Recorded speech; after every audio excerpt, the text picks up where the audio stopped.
Y bueno, hoy vamos a hablar de una de las ramas, precisamente de la bondad o de los atributos morales de Dios. Los atributos morales son atributos de los cuales usted habla de uno de ellos, pero eventualmente va a estar hablando de varios de ellos. Con el tema de la bondad de Dios sucede así. Cuando usted habla de bondad de Dios, involuntariamente nos inmiscuimos en amor de Dios, en misericordia de Dios, en atributos morales.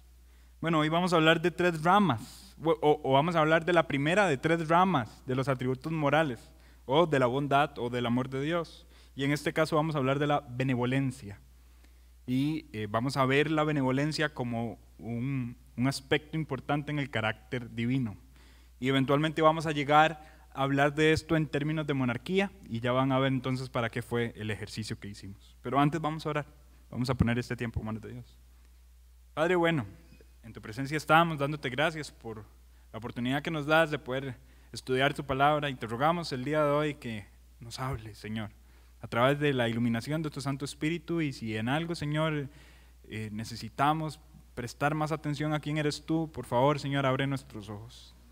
Bendice este tiempo y te rogamos, Padre Celestial, que podamos glorificar tu nombre. En nombre de Cristo Jesús oramos. Amén. Benevolencia es una palabra tal vez no tan común, ¿verdad? Y si queremos entender el concepto de una forma básica, básicamente benevolencia es que su voluntad es buena. Vamos a ver, la palabra benevolencia es una palabra compuesta de dos términos en latín, ¿verdad? Bene y volis. Y en este caso la palabra tendría que ver con buena voluntad, o buen deseo, o buen pensamiento, ¿verdad? La benevolencia por naturaleza es algo interno, es el buen deseo de que algo ocurra. Eventualmente nosotros podríamos definir la benevolencia como la tendencia o la disposición de ser bueno. Es la condición natural de la voluntad que va en armonía con el carácter de Dios. La voluntad y el carácter de Dios van en armonía. Dios desea algo, y ese algo que Dios desea, por definición, es algo bueno. Por lo tanto, Dios es un Dios benevolente, por simple y sencillamente desear internamente algo bueno. Eventualmente la benevolencia se comunica externamente. Y este es el segundo aspecto o la segunda rama de la bondad de Dios, que sería la beneficencia, ¿verdad? La benevolencia es el buen deseo. Es la tendencia o la disposición de ser bueno, la condición natural de la voluntad en armonía con el carácter de Dios. Es la voluntad de desear lo bueno, pero este deseo de lo bueno lleva a hacer lo bueno, y hacer lo bueno sería la beneficencia. ¿Me comprenden, muchachos, la diferencia? Benevolencia entonces es el deseo, beneficencia es la acción. Y eventualmente hay una tercera rama de estos temas que sería la complacencia. Y esta tercera rama del amor o de la bondad de Dios realmente se refiere a la bondad que Él comunica con aquellos con los que Él se complace, o la bondad que uno comunica con aquellos con los que uno se complace íntimamente. Estos tres términos nos van a servir para estudiar estas 3 semanas. Hoy vamos a enfocarnos mucho en benevolencia, la próxima semana vamos a hablar de la beneficencia, y de hoy en 15 estaríamos hablando de la complacencia de Dios. Antes de abandonar los 3 términos como tal y enfocarme solo en uno, les voy a pedir que me acompañen a Salmo 145. Salmo 145. Y si alguna duda quedó sobre las definiciones de benevolencia, beneficencia y complacencia, yo creo que el Salmo 145 nos puede ilustrar muy bien a qué nos estamos refiriendo. Salmo 145. Vamos a leerlo completo y luego me voy a detener en algunos versículos. Y le voy a pedir tal vez que usted haga el ejercicio mental mientras estamos leyendo acá este salmo, y usted trate de hallar dónde hay benevolencia, dónde hay beneficencia y dónde hay complacencia. Entendiendo de nuevo, y voy a hacer acá el resumen, que la benevolencia es el buen deseo, la beneficencia es la buena acción, y la complacencia es la buena acción íntima con aquellos con los que se complace. Entonces nos vamos a concentrar a leer desde el versículo 1 hasta el final del Salmo. Salmo 145 dice: Te exaltaré, mi Dios, mi Rey, y bendeciré tu nombre eternamente y para siempre. Cada día te bendeciré y alabaré tu nombre eternamente y para siempre. Grande es Jehová y digno de suprema alabanza, y su grandeza es inescrutable. Generación a generación celebrará tus obras y anunciará tus poderosos hechos. En la hermosura de la gloria de tu magnificencia, y en tus hechos maravillosos meditaré. Del poder de tus hechos estupendos hablarán los hombres, y yo publicaré tu grandeza. Proclamarán la memoria de tu inmensa bondad y cantarán tu justicia. Clemente y misericordioso es Jehová, lento para la ira y grande en misericordia. Bueno es Jehová para con todos, y sus misericordias sobre todas sus obras. Te alaben, oh Jehová, todas tus obras, y tus santos te bendigan. La gloria de tu reino digan, y hablen de tu poder, para hacer saber a los hijos de los hombres sus poderosos hechos, y la gloria de la magnificencia de su reino. Tu reino es reino de todos los siglos, y tu señorío en todas las generaciones. Sostiene Jehová a todos los que caen y levanta a todos los oprimidos. Los ojos de todos esperan en ti, y tú les das su comida a su tiempo. Abres tu mano y colmas de bendición a todo ser viviente. Justo es Jehová en todos sus caminos y misericordioso en todas sus obras. Cercano está Jehová a todos los que le invocan, a todos los que le invocan de veras. Cumplirá el deseo de los que le temen, oirá asimismo el clamor de ellos y los salvará. Jehová guarda a todos los que le aman, mas destruirá a todos los impíos. La alabanza de Jehová proclamará mi boca, y todos bendigan su santo nombre eternamente y para siempre. Es un precioso salmo, y si usted le puso atención, en este salmo tenemos benevolencia, beneficencia y complacencia. No les puedo preguntar aquí para no extenderme más con el tiempo, pero ¿encontraron al menos uno o dos de ellos en algún texto? Levanten la mano si sí o no. ¿Sí? Ok, gracias. ¿Alguien más? ¿Más o menos? ¿No? Ok, benevolencia. ¿Dónde está la benevolencia en el Salmo? Vean lo interesante, versículos 8 y 9. Clemente y misericordioso es Jehová, lento para la ira y grande en misericordia. Hay un verbo importante en esa oración, y el verbo es ser. Dios es clemente y misericordioso. Esto es algo que está antes de la acción. Es algo que está en la voluntad de su carácter. ¿Me siguen?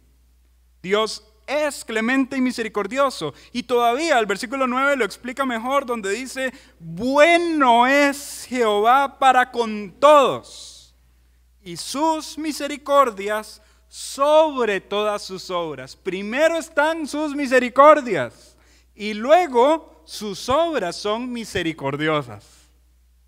¿Me doy a entender, muchachos? Primero está su carácter, y como consecuencia de su carácter, sus obras son buenas. ¿Para quiénes? Dice estos versículos. Para con todos. La benevolencia de Dios es una benevolencia universal. Dios es un Dios que desea el bien para sus criaturas. Esto es parte de su naturaleza. Clemente y misericordioso es Jehová, lento para la ira, grande en misericordia. Bueno es Jehová para con todos, y sus misericordias sobre todas sus obras. Estos versículos entonces hablan de su carácter, de su voluntad, del buen deseo de su voluntad, que eventualmente se comunica ¿cómo? Si estamos hablando de benevolencia, ¿cómo se comunica la benevolencia? A través de la beneficencia, que ya sería la acción buena, no la voluntad buena, sino la acción buena. ¿Y dónde vemos una buena acción acá?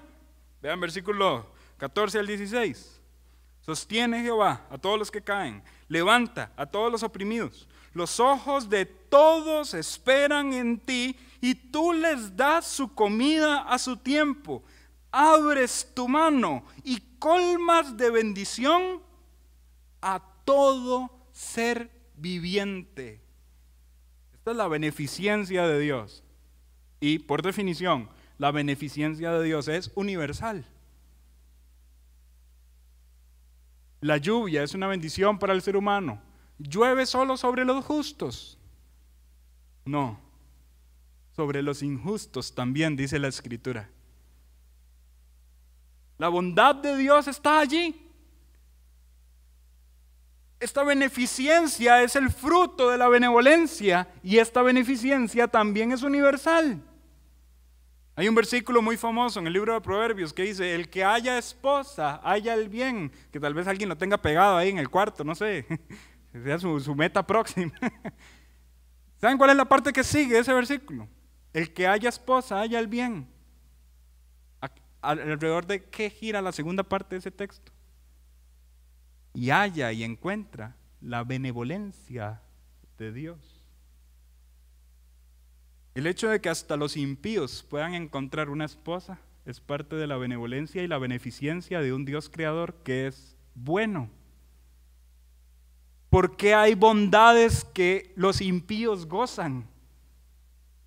Bueno, porque hay un Dios benevolente y hay un Dios beneficiente. Su deseo es el bien de sus criaturas y Él actúa de acuerdo a su carácter. Carácter, benevolencia, voluntad. Acción, beneficencia. Ahora, nos falta una, ¿verdad? Complacencia. ¿Alguien la encontró ahí en el texto? Está muy claro. Versículo 18 al 20. Cercano está Jehová a todos los que le invocan, a todos los que le invocan de veras. Y aquí las cosas cambian. Y esta bondad no es universal. Esta bondad es para algunos. ¿Para quiénes? Según el texto. Para los que le invocan. Él se complace en aquellos que invocan su nombre. Dice el versículo 19: cumplirá el deseo de los que le temen. Oirá a sí mismo el clamor de ellos y los salvará. Vea que no todos van a ser salvados. Solo aquellos que temen al Señor. Versículo 20. Jehová guarda a todos los que le aman. ¿Pero qué sigue? Mas destruirá a todos los impíos. ¿Lo notaron, muchachos? Esta complacencia de Dios no es universal. Es específica. ¿Para quiénes? Para los que temen al Señor, para los que invocan su nombre, para los que aman a Dios. Por tanto, la lluvia, podríamos decir que es la manifestación universal de la bondad de Dios, si queremos decirlo de esta forma. Esta lluvia cae sobre buenos y malos, pero la salvación no. La salvación está solo en los que le temen, en los que le aman, en los que le siguen. El hecho de que Dios sea benevolente para con toda la creación no necesariamente implica que Él sea complaciente con toda la creación. Él es complaciente con su pueblo. Y aquí hago el primer paréntesis del día de hoy. No se jacte de las bondades recibidas en la tierra, porque no necesariamente esto quiere decir que Dios ha comunicado un amor complaciente en usted. Hay personas que viven toda una vida en falsa confianza diciendo: tengo todo lo que necesito. Estabilidad, buen trabajo, buen dinero, soy atractivo, soy atractiva, tengo todo lo que necesito. Cuidado, todas esas pequeñas virtudes que usted podría ver en su vida solamente podrían ser atribuidas a una benevolencia y una beneficencia del Creador, pero cuidado que usted no esté dentro de los que gozan del amor complaciente. Esto es lo más fatal que a usted le puede suceder: haber recibido algunas bondades, pero no haber entrado en el gozo complaciente del amor de Dios. Entonces ahí están las tres aristas de la bondad, del amor de Dios: benevolencia, beneficencia y complacencia. Pero ahora nos vamos a concentrar un poco más en la benevolencia. Y como término antiguo, benevolencia es frecuentemente un concepto de la realeza. Y aquí tal vez ya me voy orientando al ejercicio que hicimos anteriormente. La palabra benevolencia no aparece en el Nuevo Testamento como tal. La palabra benevolencia aparece bastante, digamos regular, en el Antiguo Testamento. Lo que me llama la atención es que muy frecuentemente la palabra benevolencia se usa para describir los reyes. Se usa en un sentido, en un léxico monárquico. Y voy a darle ejemplos. Y le voy a pedir que me acompañe a Segunda de Reyes, capítulo 25. Segunda de Reyes, capítulo 25.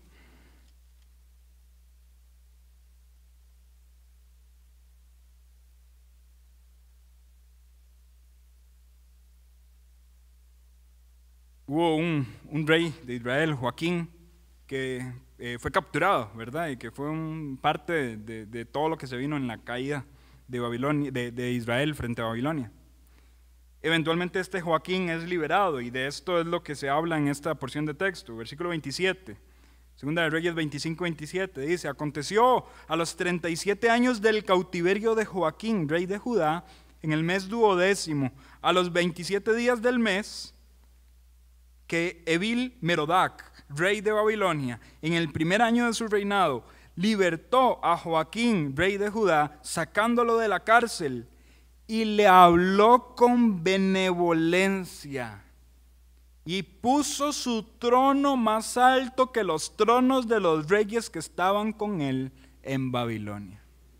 ¿Lo notaron?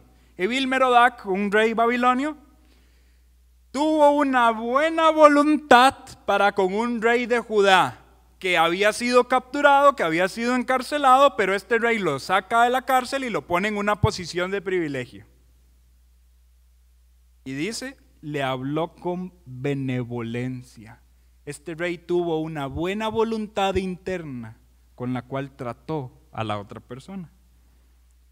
Acompáñenme a Esther capítulo 2. Esther capítulo 2.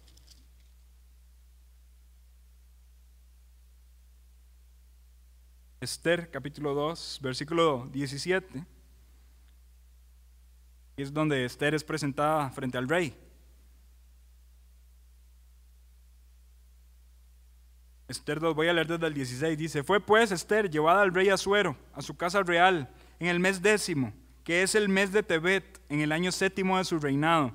Y el rey amó a Esther más que a todas las otras mujeres, y halló ella gracia y benevolencia delante de él más que todas las demás vírgenes, y puso la corona real en su cabeza y la hizo reinar en lugar de Vasti. De nuevo, ahí ustedes ven la benevolencia. El rey actuó con una buena voluntad para con Esther. Y esta buena voluntad, esta benevolencia, lo llevó a buenas acciones, que es a lo que nosotros le estamos llamando beneficencia. Pero a lo que quiero que noten es que el concepto es un concepto de la realeza, ¿verdad? La benevolencia se aplica mucho a reyes. Un último ejemplo, acompáñenme a Proverbios capítulo 14. Proverbios capítulo 14, versículo 35. Proverbios capítulo 14, versículo 35. Dice: la benevolencia del rey. De nuevo, concepto de monarquía. La benevolencia del rey es para con el servidor entendido, mas su enojo contra el que lo avergüenza. Los buenos deseos, la buena voluntad de un rey es para con el servidor que entiende sus órdenes, pero su enojo o su mala voluntad o sus malos deseos contra aquel que le causa vergüenza. Eso es lo que está diciendo este proverbio. Noten entonces, y ahora el énfasis no está en entender a fondo el contexto de estos versículos que acaba de leer, sino que entiendan lo siguiente: la benevolencia es un concepto de la realeza, es un concepto de la monarquía. Ahora, mi pregunta entonces es: ¿Dios es rey? ¿Es Dios rey? Claro.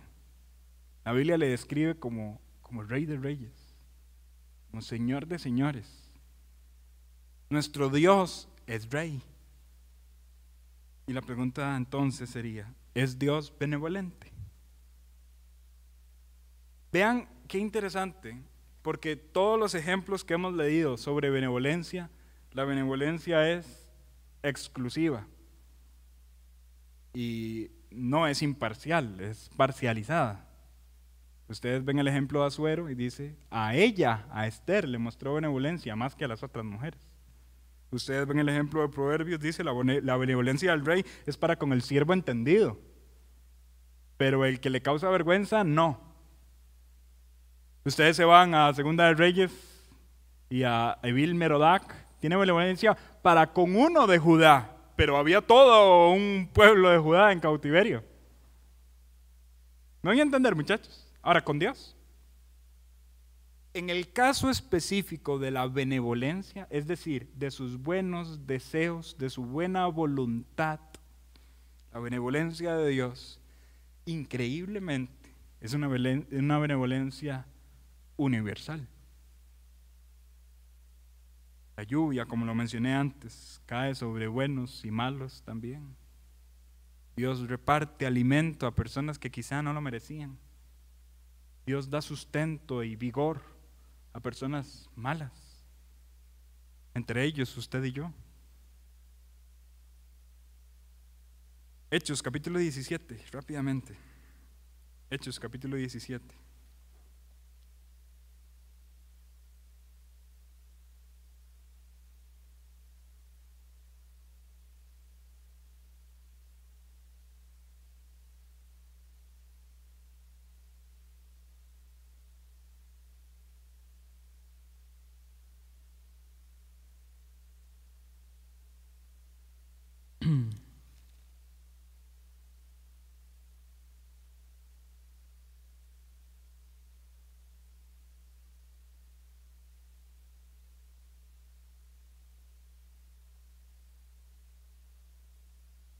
No, aquí tuve un pequeño error, perdón. Me acompañan a Hechos.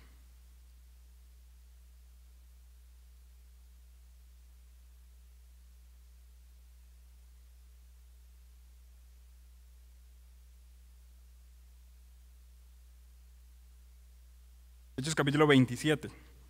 Hechos capítulo 27.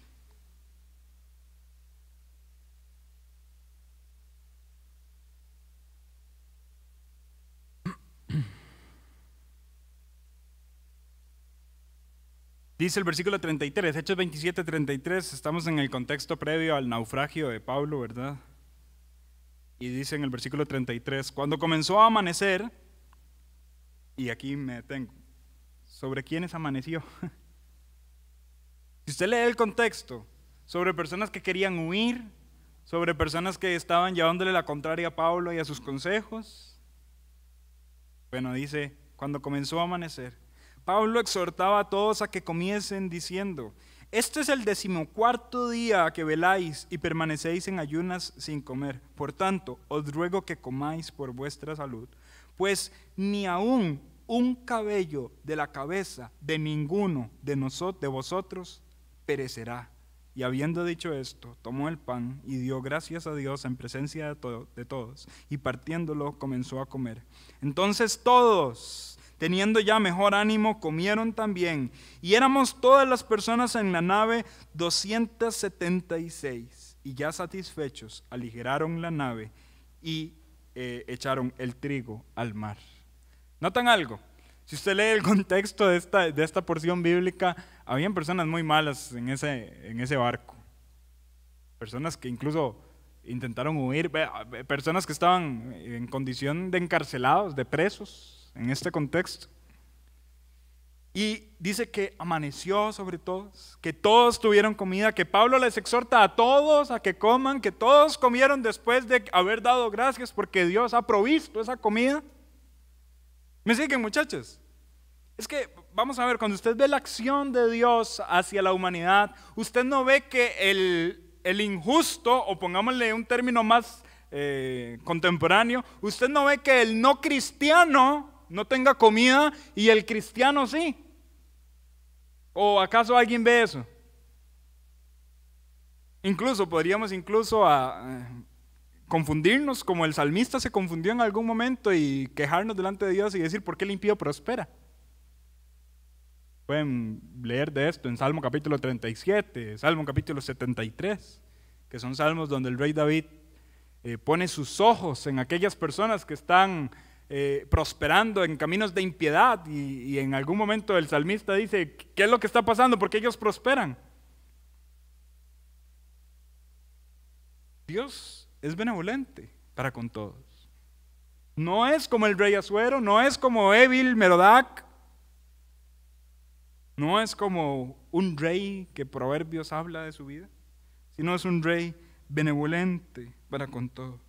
La benevolencia entonces es la buena voluntad que lleva a la beneficencia, que es el accionar. La benevolencia, muchachos, comunica la bondad de un rey soberano. La benevolencia comunica la bondad de un rey soberano. Y aquí me detengo, porque ahora nos dieron la palabra, ¿verdad? Soberano. Y yo les pregunté, si pudieran darme solo una palabra para describirme el rey, el que de verdad se merece ser llamado rey. Alguien diría, sí, soberano, y esa fue quizá mi primera interpretación del hecho. Para ser rey hay que ser soberano. De hecho, ser rey y no ser soberano es una contradicción en sí mismo. Porque el rey debería tener la potestad de mandar, de gobernar, de decir. Pero si usted se pone a pensar en lo siguiente, nosotros los cristianos hacemos mucho énfasis en que Dios es soberano, y lo es. Dios es soberano. Él hace lo que quiere, cuando quiere, como quiere, con quien quiere. Él es soberano. Él no le tiene que pedir a alguien más permiso para actuar. Él es soberano. Pero al mismo tiempo, si tuviésemos un Dios que solo fuese soberano, sin ser benevolente, nuestro Dios sería un monstruo. ¿Me siguen? Si tuviéramos un Dios que solo fuera soberano y que no es benevolente, nuestro Dios sería un monstruo. Pero este no es nuestro Dios. Él es soberano, pero su voluntad soberana siempre es benevolente.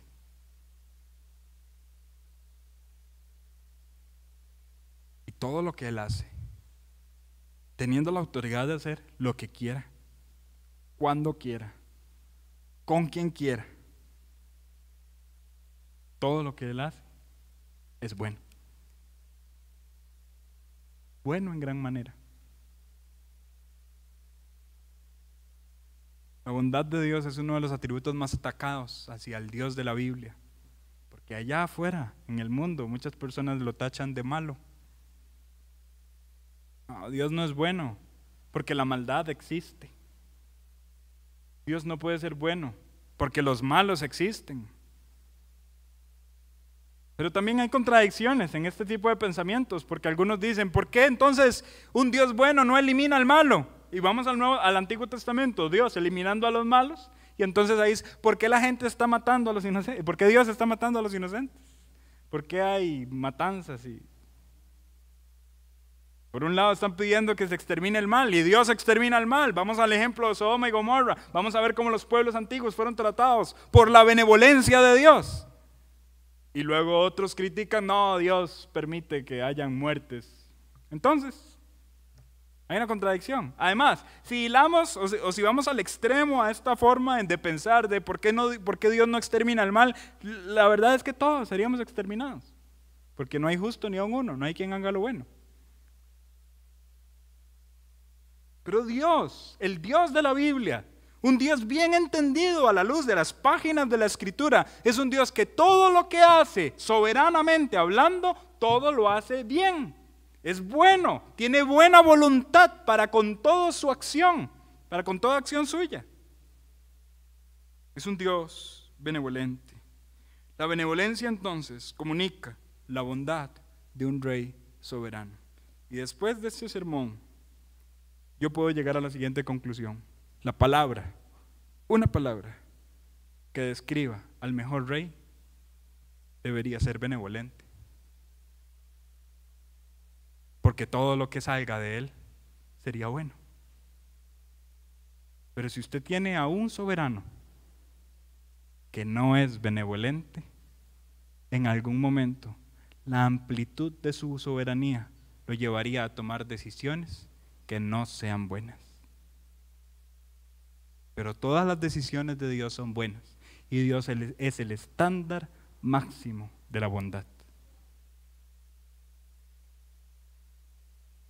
Salmo capítulo 106.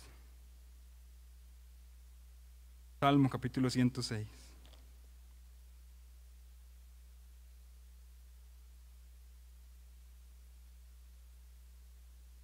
Salmo 106. Versículo 1. Aleluya. Alabad a Jehová. ¿Por qué? Porque Él es bueno. Si por algo Dios merece ser alabado, es por su bondad. Inmensa bondad, donde todo lo que Él hace es bueno en gran manera. Alabad a Jehová porque Él es bueno, porque para siempre es su misericordia. ¿Quién expresará las poderosas obras de Jehová? ¿Quién contará sus alabanzas? Dichosos los que guardan juicio, los que hacen justicia en todo tiempo. Y vean esta exclamación que sigue. Acuérdate de mí, oh Jehová, según tu benevolencia para con tu pueblo. Visítame con tu salvación.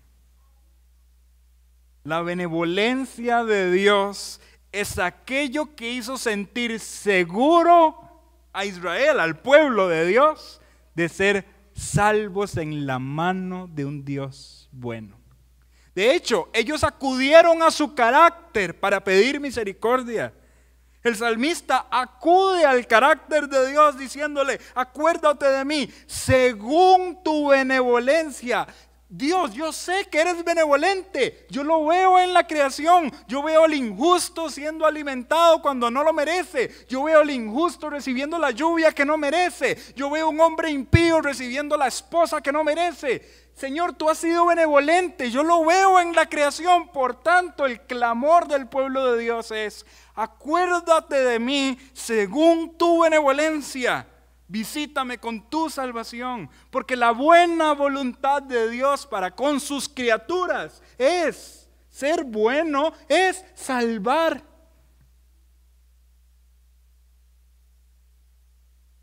Esto debe hacer eco en las mentes de un joven hoy, en pleno 2021. Dios no desea su mal. Dios no desea su mal. Y antes de que me malinterpreten y piensen que aquí estoy parándome como un predicador de la prosperidad y que después de haber dicho esto voy a decirle que usted va a tener carro y casa y que lo declare y todas estas falsedades e hipocresías. No, la bondad de Dios es algo mucho más que lo material. La bondad de Dios es algo mucho más grande que el dinero. Dios es bueno porque Él siempre va a actuar de acuerdo al estándar máximo de la bondad.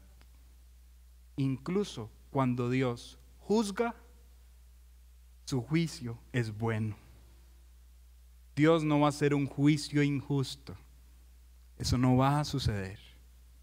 No va a aparecer una noticia ahí en el Facebook celestial donde el proceder de Dios haga que un montón de me enoja reaccionen. No va a suceder. Las noticias de un Dios bueno siempre van a generar un me encanta, si lo queremos decir en esos términos. Hoy por hoy usted se mete a leer noticias de cómo actúa la justicia, y usted verá como, fulana de tal que se robó tantos millones, no, hay una conciliación ahora y por cuestiones de salud ya no. Y usted ve el montón de gente, me enoja esa situación, me enoja que estén tratando así a esta persona, me enoja que tal persona se haya robado millones de colones en nuestro país, me enoja que tal fraude se haya hecho, me enoja. Esto no es bueno. Cuando usted vuelve a ver el gobierno del Rey de Reyes y Señor de Señores, todo lo hace bueno, aún sus actos condenatorios. son buenos. Porque responden a su carácter benevolente. Si usted lo piensa de la siguiente manera, ¿sería bueno que un juez perdone a una persona que no es justo que reciba ese perdón? Y alguien diría, no, eso no sería bueno. Entonces, Dios en sus juicios es bueno y Él no pasa por inocente al culpable. Pero al mismo tiempo, Dios en su perdón es bueno. Y los que merecíamos ser culpables recibimos a través de Jesucristo, de su sacrificio, de su muerte, de su sepultura y de su resurrección, recibimos las capacidades de ser buenos con una justicia imputada. ¿A quiénes? A todo aquel que en Él cree. Y por tanto, es bueno Dios perdonando misericordiosamente a su pueblo, y también es bueno Dios juzgando al impío. Dios es bueno. Esta benevolencia le lleva a pensar con buena voluntad hacia sus criaturas, y por eso el muy famoso versículo de Juan 3:16 está escrito como está escrito: de tal manera amó Dios al mundo. La benevolencia de Dios. Dios amó al mundo. Su amor a la humanidad hizo que Cristo viniera a la humanidad entera. Aunque ciertamente el versículo sigue y su complacencia no es con la humanidad entera, sino con los que creen. Amó Dios al mundo para que todo aquel que en Él cree no se pierda, mas tenga vida eterna. ¿Con quién es la complacencia de Dios? Con los que creen. Pero su benevolencia fue universal. Jesús vino al mundo entero. ¿De qué le sirve esto a un joven hoy en día en una sociedad de jóvenes? ¿Para qué un sermón sobre la benevolencia de Dios? Porque usted tiene que estar seguro de cuál es el carácter del Dios a quien usted adora. Porque cuando usted se arrodilla en su cuarto orando por esa petición, porque cuando usted sufra en esa angustia, en esa agonía mental y de corazón por los problemas que le atribulan, cuando usted sienta las presiones de las tentaciones y las luchas de su carne contra el pecado, recuerde, Dios es bueno. Dios es bueno. Y un Dios bueno está ahí para socorrer a sus hijos. Un Dios bueno está ahí para proveer oportunidades de glorificar su nombre. Un Dios bueno está ahí para salvar a su pueblo. Dios es bueno. Dios es benevolente. Su voluntad es siempre buena. Su acción va a ser siempre buena. Y Él se complace de manera buena con aquellos que le temen y que le aman.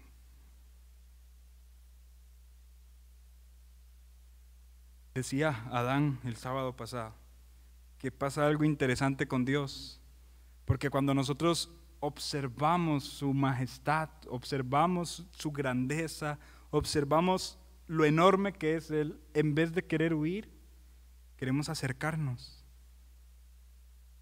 Esa es la bondad de Dios. Un imán a nuestras vidas, a nuestros corazones, a los corazones que tienen sed de Él. Un imán, porque como dijo el apóstol Pedro, ¿a quién iremos sino a ti?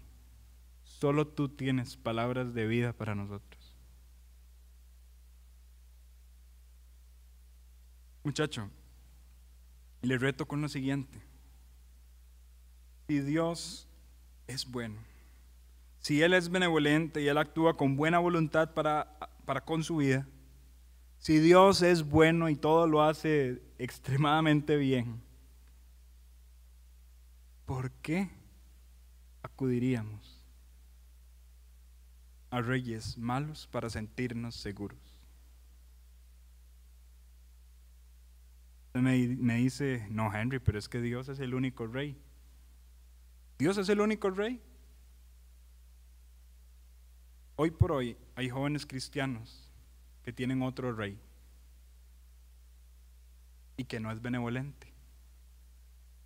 ¿Saben cómo se llama este rey? Pecado. El apóstol Pablo dijo: no reine pues el pecado en vuestros cuerpos mortales, de modo que lo obedezcáis en sus concupiscencias. No reine el pecado. Y me pregunto, ¿de cuántos de acá el pecado es rey? Es ilógico que teniendo un rey todo benevolente, acudamos para sentirnos protegidos al pecado como nuestro rey. Levantamos y erguimos al pecado como si el pecado fuera soberano sobre nuestras vidas. Y a veces el pecado juega al rey pide. Y nosotros, de tercos, de tontos, y perdónenme la palabra, de estúpidos, le obedecemos al pecado. Todos los deseos que el pecado pide. Reinando está el pecado. Pero el pecado no es benevolente. Pablo dijo: no reine pues el pecado en vuestros cuerpos mortales, de modo que lo obedezcáis en sus concupiscencias. No reine. Usted tiene un rey benevolente. Si Dios reina, Dios no le va a pedir nada malo, porque Él es benevolente y su buena voluntad es eso, es buena para con su vida. Y ahí está usted obedeciendo al pecado cuando tiene un rey que le pediría solo cosas buenas.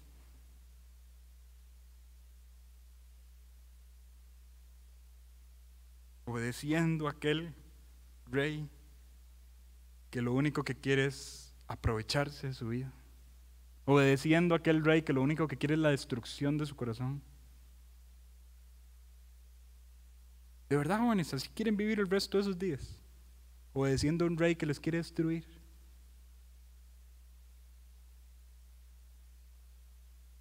Cuidado.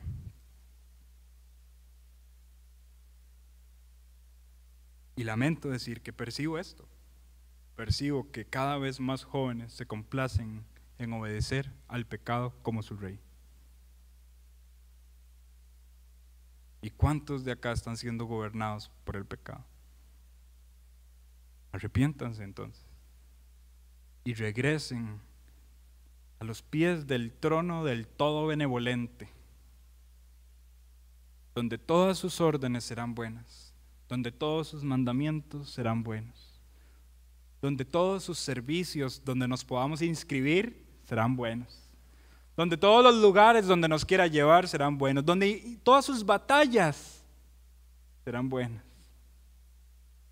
Un rey bueno, benevolente, con un buen deseo en su corazón. Ese es el carácter de Dios. Acuda a un Dios benevolente y deje de rendirse como siervo del pecado. Ustedes pasaron de ser esclavos del pecado a ser siervos de la justicia. Compórtense como tales. Sirvan a Dios y a la justicia. Porque Dios, de nuevo, es benevolente. Si fuera solo soberano, sería un monstruo. Pero es benevolente. Tu soberanía es buena. Y ese es su Dios y ese es mi Dios. El reto es: acuda a Él y deje de poner al pecado como rey sobre su corazón. Incline su cabeza, cierre sus ojos. Y vamos a terminar este tiempo orando al Señor. Con su cabeza inclinada, con sus ojos cerrados. Si usted tiene una lucha contra el pecado, si usted está colocando el pecado como el rey en su corazón, arrepiéntase. Arrepiéntase. Es más, si ni siquiera usted podría afirmar que Cristo es el rey de su vida, acuda a Él en arrepentimiento y fe. Él le recibe como a hijo. Si usted hoy no puede decir que Cristo es rey de su vida, que es su Señor, acuda a Él. Él le perdona. Él le recibe. Si usted ya es un hijo de Dios y está jugando con el pecado, acuda a Cristo. Su reino siempre es bueno. Acudamos a Él, al Dios benevolente. Oremos. Padre bueno, en tu presencia estamos dándote gracias, porque eres bueno. Aleluya, como dijo el Salmo. Aleluya, porque bueno es Dios. Eres bueno, Padre. Tu voluntad es buena. Tus acciones son buenas. Y te complaces íntimamente con tu bondad sobre tus hijos. Señor, eres bueno en gran manera. Y siendo bueno, nosotros somos tentados a alejarnos de tu trono y poner en el trono el pecado. Pecado que lo único que quiere es enseñorearse con concupiscencia de nuestros corazones, ordenarnos a hacer algo que no traerá bien para nosotros, sino mal y destrucción. Perdónanos si hemos acudido al pecado, si hemos considerado al pecado un buen rey, a tal punto que nos escondemos en su castillo, buscando protección allí, buscando seguridad allí, buscando identidad allí. Perdón, Señor. Perdón porque nos hemos olvidado que somos siervos del mejor rey, somos miembros del mejor reino, el rey que es benevolente. Perdón, Señor. Si estamos huyendo de tu castillo para buscar socorro en un reino adulterado. Padre bueno, danos un corazón obediente a tus palabras, un corazón que te tema, un corazón seguro en las bondades que siempre provienen de ti. Y ayúdanos a confiar en el Dios bueno que tenemos. La honra y la gloria a tu nombre. Y gracias por este tiempo precioso en el que nos has permitido escuchar tu palabra. Oramos, te damos gracias en el nombre de Cristo Jesús. Amén.